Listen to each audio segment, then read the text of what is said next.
In the LP Staring at the Sun, you went to France and Ireland. Is it a case of locking yourself away to write an LP, or do you have like ideas in your head all the time?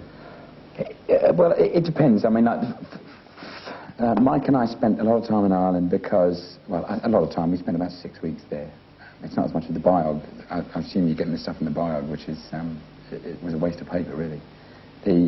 Mike and I spent about 6 weeks in Ireland because it was right at the end of we'd been working out the country for 10 months, and we were qualifying on a tax schedule, so we stayed out of the country. Now, we recorded it in the south of France because we wanted to, and because but we actually recorded it in 3.5 weeks. That was like recorded and mixed, and which is something that I regret doing now, is working so fast. Why? Well, because like in one respect, you end up with quite an honest record. It's like, you know, the old saying is you can't polish a turd. You know, well, that's fine, because a lot of people do. But this one we didn't, because we whacked it down, and that's what you hear is what you get. But there are some things I'm in now that that I'm not happy with, and I don't like very much. And I think that, you know, that it's a waste of vinyl. So what would you polish off on the LP if you had a chance to go and... No, I can't tell you. You must make...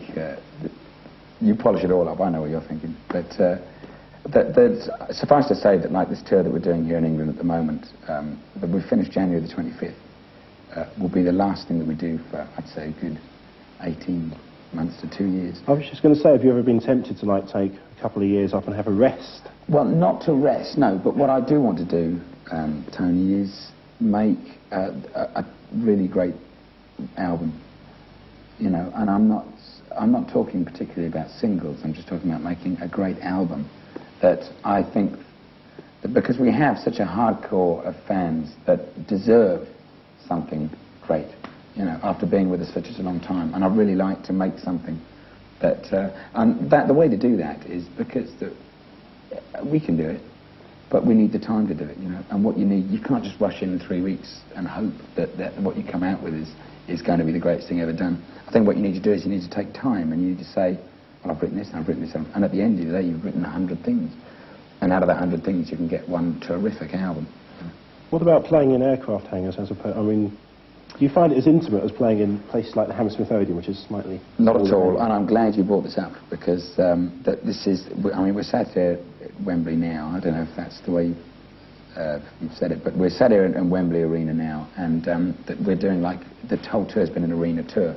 Now, the reason for doing that primarily is to try and reach as many people as possible in as short a time span as possible. You know, it's a big old world, and if you want to get to play to 10,000 plus people a night, you have to play in this kind of hall. Now, that's great, the lights look fine, but the audience get the worst end of the deal at the end of the day. And for ourselves, I think that what we've done is that we've booked, or we're trying to book now, Hammersmith Odeon here in London for a month, so that we can go in there and play to in 1991. It sounds terrible, doesn't it? And gosh, I hope we're all alive then.